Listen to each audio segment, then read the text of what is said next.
dear leaders, dear friends, and all those who can become our friends. Because you want safety and peace just as much as we do. Today, no one but ourselves can guarantee security. Only strong alliances, only strong partners, and only our own weapons. The 21st century isn't much different from the past. If a nation wants peace, it still has to work on weapons. It's sick. But that's the reality. Not international law, not cooperation. Weapons decide who survives. Excellencies, you know perfectly well international law doesn't work fully unless you have powerful friends who are truly willing to stand up for it. And even that doesn't work without weapons. It's terrible, but without it, things would be even worse. There are no security guarantees except friends and weapons. No Ukrainian choice this kind of reality. And knowing our people, they would have chosen a different priority. Ukrainians are peaceful people, but they are people who want to live freely in their own independent country. That's why we invest in defense. For many nations, there is simply no other way left. Nations can speak about their pain from stages like this, but even during bloodshed, there isn't a single international institution that can truly stop it. That's how weak these institutions have become. What can Sudan or Somalia or Palestine or any other people living through war really expect from the UN or the global system? For decades, just statements and statements. And even everything happening in Gaza remains without a way out.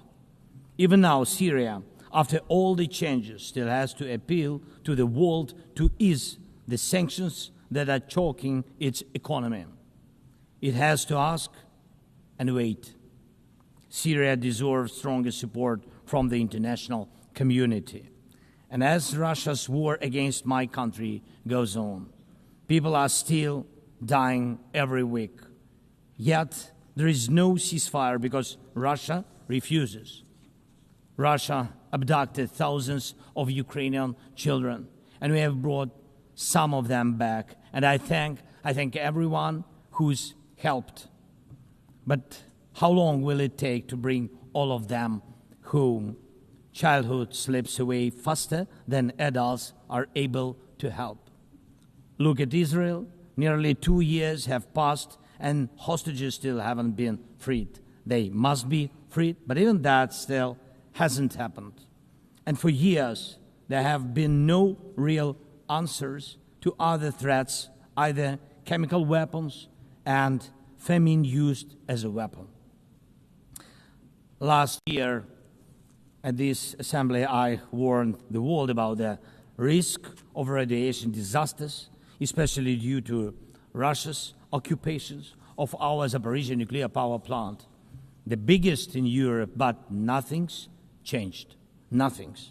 And yesterday, the plant went into blackout again, and Russia hasn't stopped shelling even in areas near a nuclear facility. And because of international institutions are too weak, this madness continues. Even being part of a long-standing military alliance doesn't automatically mean you are safe. Just recently, 19 simple Russian drones violated Polish airspace, and only 4 were shut down. Luckily, they were not shaheeds or even worse. Otherwise, the results would have been horrific. Estonia had to call a UN Security Council meeting for the first time in history because Russian fighter jets deliberately entered its airspace. Moldova is defending itself again from Russia's interference. We are helping Moldova, and Russia's trying to do to Moldova what Iran once did to Lebanon. And the global response, again, not enough. We have already lost Georgia in Europe. Human rights and the European nature of the state system are only shrinking there. Georgia is dependent on Russia. And for many, many years, Belarus has also been moving toward dependence on Russia. Europe cannot afford to lose Moldova too. It's important to remember how the world once ignored the need to help Georgia after Russia's attack, and how the moment was missed with Belarus. How Moldova must not be lost. And for Europe, supporting Moldova's stability is not costly, but failing to do so will come at a much higher price. That's why the EU needs to help Moldova now with funding and energy support, not just words or political gestures. We must not forget about protecting the rights of people and the rights of nations in regions where these rights are under threat. The UN Charter and the Universal Declaration of Human Rights must apply everywhere. But the Taliban in Afghanistan dragged a whole country back into the dark ages. Cartels in some Latin America countries are more powerful than the government there. This is all about collapse of international law and the weakness of the international institutions. And so it's about the rise of weapons. Weapons decide who survives. Excellencies, yesterday President Trump stood right here in this hall, and God saved him from a murder attempt during the campaign. A shot was fired from a rifle, and just a fraction of an inch saved his life. Just days ago, President, along with hundreds of thousands of Americans, honored the memory of Charlie Kirk. Sadly, his life was cut short by a bullet. Once again, violence with a rifle in hand. We also mourn the Ukrainian woman, Irina Zarutska. She was brutally killed with a knife here in America, the very country where she was seeking refuge from Russia's war. And almost every day when we open the news, we see headlines about violent attacks happening all around the world. Most of it is done with weapons. People are already used to, but weapons are evolving faster than our ability to defend ourselves. Now, there are tens of thousands of people who know how to professionally kill using drones. Stopping that kind of attack is harder than stopping any gun, knife, or bomb. This is what Russia has brought with its war. It used to be that only the strongest countries could use drones because they were expensive and complex. Now, even simple drones can fly thousands of kilometers. War tech doesn't care about geography anymore. It's now reshaping it. Just recently, airports in Europe had to shut down because of drones. Authorities couldn't even say what kind of drones they were, who sent them, or from where. Last week, North Korea announced the test of a tactical strike drone. That means even countries with limited resources can now build weapons that are dangerous to their neighbors. Ukraine and nations like Saudi Arabia know all too well how dangerous Iranian attack drones are. But what happens when all the types of drones become available, even to small terrorist groups or cartels? The world moves too slowly to protect itself, and weapons move fast. Now companies are already working on drones that can shoot down other drones, and it's only a matter of time, not much, before drones are fighting drones, attacking critical infrastructure, and targeting people all by themselves, fully autonomous, and no human involved, except the few who control AI systems. Dear leaders, we are now living through the most destructive arms race in human history, because this time includes artificial intelligence. And if there are no real security guarantees except friends and weapons, and if the world can't respond even to old threats, and if there is no strong platform for international security, will there be any place left on Earth that's still safe for people? We need global rules now for how AI can be used in weapons, and this is just as urgent as preventing the spread of nuclear weapons. We need to restore international cooperation, real working cooperation for peace and for security. A few years from now might already be too late. 10 years ago, war looked different, and no one imagined that cheap drones could create dead zones, areas stretching for dozens of kilometers where nothing moves, no vehicles, no life. People used to imagine that only after a nuclear strike. Now it's drawn reality. Mass-produced, simple drones, and without AI yet. Ukraine doesn't have the big fat missiles dictators love to show off in parades, but we do have drones that can fly up to 2,000-3,000 kilometers. We had no choice but to build them to protect our right to life. Control over the sea used to depend on having a big navy. Ukraine doesn't have a big fleet, but we succeeded. In the Black Sea, we pushed what's left of the Russian navy into a remote base. And we did it with sea drones. That's how we protect our ports and maritime trade routes, because Russia has left us no other choice.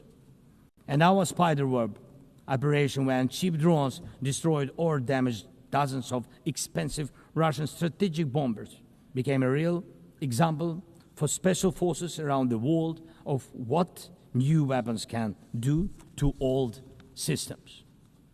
These very Russian bombers attacked our cities. And none of this would have happened if Putin had not started this full-scale aggression, full-scale war. And every year that this war goes on, weapons become even more deadly. And only Russia deserves to be blamed for this. Dear leaders, to protect lives, Ukraine builds underground schools and underground hospitals. To protect lives, we have to spend more on protecting power stations from drone and missile attacks than on building sports facilities or cultural infrastructure. Ukrainian farmers are learning how to protect their equipment from Russia's FPV drone strikes, and for them that challenge is far greater than climate change. Russia's war has put us in this situation, but do you have protection against similar threats? The facts are simple. Stopping this war now, and with it, the global arms race, is cheaper than building underground kindergartens or massive bunkers for critical infrastructure later.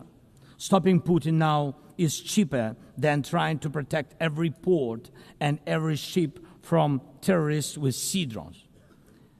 Stopping Russia now is cheaper than wondering who will be the first to create a simple drone carrying a nuclear warhead. So we must use everything we have together to force the aggressor to stop. And only then do we have a real chance that this arms race will not end in catastrophe for all of us. If it takes weapons to do it, if it takes pressure on Russia, then it must be done. And it must be done now. Otherwise, Putin will keep driving the war forward wider and deeper.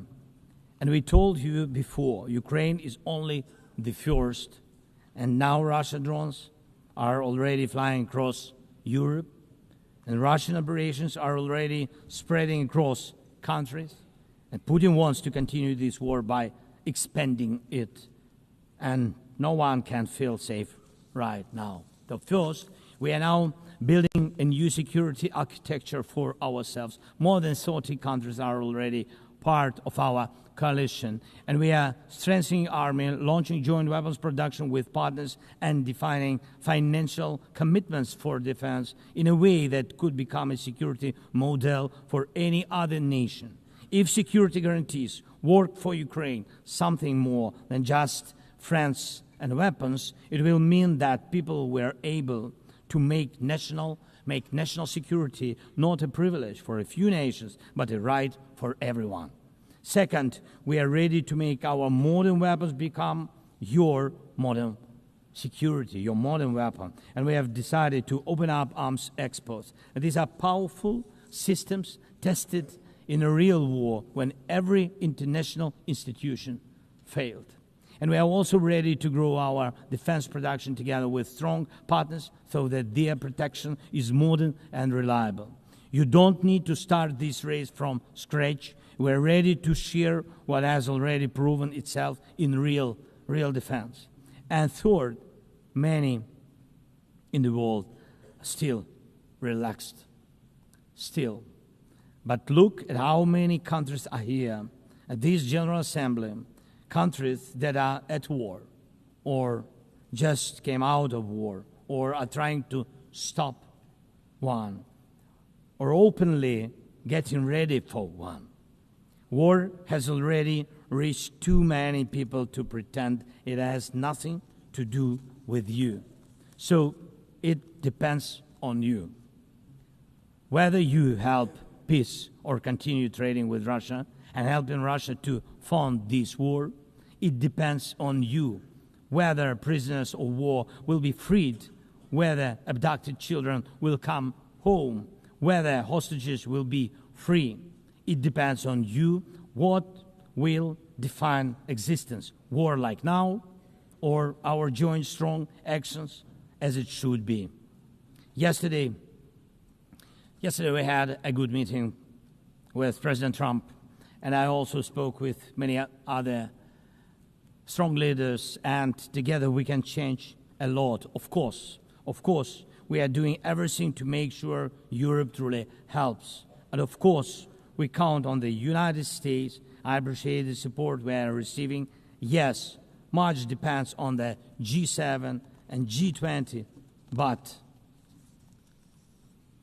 in the end, peace depends on all of us, on the United Nations. So don't stay silent while Russia keeps dragging this war on. Please speak out and condemn it. Please join us in defending life and international law and order. People are waiting for action. Thank you so much. Slava Ukraini!